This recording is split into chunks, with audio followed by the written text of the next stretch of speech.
Olá, esse é o Expresso Sindimepa, um podcast do Sindicato dos Médicos do Pará, sobre atualidades e informações. Siga nosso perfil na sua plataforma preferida e acompanhe todos os episódios. Olá, estamos de volta então para o quarto episódio do Expresso Sindimepa, do nosso podcast, que recebe aqui o vice-presidente e presidente em exercício da Federação Médica Brasileira, Dr. Fernando Mendonça. Fernando, muito obrigado por retornar para esse quarto episódio. E neste episódio eu queria que você fizesse uma abordagem sobre essa profusão de escolas médicas que surgem no Brasil de forma descontrolada na nossa visão e que sabemos que muitas delas não têm condições de oferecer um treinamento, um aprendizado necessário para que se tenha, ao fim e ao cabo da faculdade, um médico em condições de exercer com segurança a medicina. Esse ponto é um ponto fundamental que eu acho que a gente tem que conversar. Porque não é falar só sobre o número das escolas médicas, é falar sobre a qualidade da formação do médico. Eu sou médico, mas eu posso também ser o paciente. Quem que vai me atender se eu for um cliente? É um profissional que está qualificado, que está preparado? E a qualidade desse atendimento é só boa ou ruim por culpa do indivíduo? Acreditamos que não. Falar em escola médica é uma coisa no Brasil interessante. E muitas vezes a gente compara, com a questão do jurídico, Vamos fazer prova, então vamos dar qualidade, vamos fazer prova de proficiência, igual na ordem dos advogados. O Brasil tem mais escolas de advogados, mais no Brasil do que no resto do mundo, já que nós estamos comparando com o direito. Na medicina, nós estamos em segundo lugar no mundo, só perdemos para a Índia, que tem uma população de muito maior. 1 bilhão e 400. 1 bilhão e 400, enquanto nós temos só 200. Sim. Em escola, nós já passamos a China. Com mais de 1 bilhão de pessoas lá, nós já passamos a China. Já estamos em segundo lugar. Mas não é só em número que eu me refiro. Eu formei, meu exemplo lá de Belo Horizonte, também trago a vocês, mas serve para o Brasil inteiro, numa escola que tinha, quando eu formei na década de 90, 80 vagas por ano na minha escola. Essa minha escola hoje forma 400 alunos por ano. Então, o número aumentou. Minas, nos últimos 10 anos, pulou de 30 para 47 escolas. Mas não foi só isso, aumentou o número de vagas. A faculdade que eu dava aula, quando eu comecei a dar aula, era 80 vagas. Quando eu terminei, é 130 vagas por semestre. Mais e mais, 30 mil, 40 mil médicos vamos formar por ano no Brasil. Fora milhares que se formam fora do Brasil, que vão para países vizinhos, chegam com diploma, querem entrar, exercer sua profissão sem o revalido. E agora está sendo facilitado. Cada vez mais facilitado. E aí eu me pergunto, mais uma vez, a sociedade tem que estar conosco. Tem que estar conosco porque ela tem que se perguntar, sem falar na invasão da medicina por especialidades, fazendo outras coisas, que eu não vou nem abordar, que não vai dar tempo, vou só nos restringir aqui. Quem que vai nos atender? Qual é esse número de médicos? Está preparado para isso? O que a gente vai efetivamente... Esse é um papel, aí é culpa nossa das entidades. Junto com a Associação Médica Brasileira, Conselho Federal de Medicina e outras entidades, o que a gente vai fazer para sensibilizar o governo de que a população merece qualidade? Qualidade. Nos Estados Unidos é histórico que, em determinado momento, lá no século XIX para o XX, se discutiu isso e se fechou escolas médicas se não tinha qualidade. Hoje, no Brasil, ninguém preocupa com isso. Cada vez mais, o que você disse, abre escolas que não têm professores sequer médicos. O ensino básico hoje da formação médica tem se dado não querendo desqualificar as outras profissões. Mas eu ainda sou do tempo que o meu professor era que me passava mais do que um conhecimento teórico, ele passava a sua experiência de vida enquanto médico. E essa discussão, nós temos que ser colocados da nossa parte, enquanto entidades, não ter dúvida de defender intransigentemente que escolas médicas têm que ter qualidade de ensino. Vários projetos tramitaram tentando fazer com que isso acontecesse. Atualmente, a questão da proficiência é o que se destaca. Temos 2 projetos de lei falando da proficiência. Tentando levar isso uma questão que é discutir se o aluno, quando ele forma, ele tem ou não qualidade para atender. Mas será que resolve? Nenhum desses 2 projetos ataca a questão da escola. Ele, na verdade, vai ao médico ou ao estudante de medicina. Se ele não tiver qualidade, ele não vai fazer possibilidade de se inscrever no Conselho Regional. Mas e a escola? Continua formando. Então, nós não estamos atacando a questão principal. Quanto é um curso de medicina numa escola privada hoje? Porque a maioria dessas escolas que aumentou o número, a mesma UFMG que formava 320 alunos lá em Minas Gerais em 1990, continua formando 320 alunos. Então, a escola pública e privada, quem é que aumentou a escola privada? Por que aumentou? Por que aumentou? Eu não sei. Será que sei? Sei. Por que aumentou o número de escolas médicas? 12, 15 mil reais uma mensalidade. Comercial absurdo. E aí a gente entende o seguinte, aquele profissional, aquele estudante, aquela família que pagou 10, 12, 15 mil reais por mês, vai ganhar aquele piso de 3.636. A conta não fecha. R$1 milhão ao fim. A conta não fecha. E aí o profissional resolve trabalhar 1, 2, 3, 4. Médico ganha muito. Ganha 10 mil, 15 mil, 20 mil. Trabalha 60, 80, 90 horas numa semana de 168 horas. E aí eu me pergunto, enquanto cliente, volto na questão de cliente, se eu fosse atendido por um profissional médico que está no seu 3º plantão de 24 horas na semana, em 4 dias, qual a capacidade cognitiva? E a gente tem que tomar esse cuidado, enquanto entidade defensora da categoria médica, de não deixar o profissional médico ser o bode expiatório dessa questão da formação.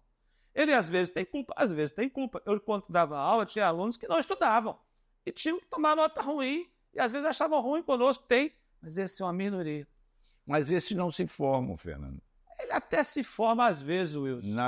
Nas faculdades tradicionais, exigentes, não se formam. Agora, nessas particulares, que existe interesse comercial por trás disto, aí é nossa grande dúvida, nosso grande receio, assim que eu penso. Por isso que eu estou pedindo a sua opinião a respeito disso, porque, olha, nós somos um sindicato do Pará. No estado do Pará existem ainda cidades muito pobres, com muitas necessidades, e que, por isso mesmo, não há grande atrativo para que os médicos se fixem lá. Foi já objeto da nossa análise aqui. E uma solução política que os governos vêm adotando é a criação de escolas, inclusive nessas regiões. Quando você vai fazer uma análise mais detalhada, você identifica que nessas regiões sequer tem um hospital com porte suficiente para ser um hospital-escola. E o aluno que forma nessa região fica lá? Não fica, porque ele vai procurar centros em que ele possa ter minimamente auxílio diagnóstico, de apoio ao exercício da medicina, que é tão necessário e cada vez mais necessário, porque hoje o próprio paciente cobra do médico alguns exames que possam ajudar na elucidação do seu diagnóstico. E aí, quando o médico vê que não tem essa condição, ele acaba preferindo outros lugares. Mas como é que se vai formar médicos numa faculdade em que sequer tem um hospital de porte em condições de ser hospital de retaguarda para treinamento, para o ensino médico? Eu não consigo... Wilson, nós temos que... Esse é um assunto fundamental e a gente às vezes sempre fica comparando com os advogados como se a prova de proficiência resolvesse a questão. Hoje no Brasil, o número de advogados é mais de 1 milhão. Os que passaram na prova da ordem da OAB e têm o direito de se chamar de advogado.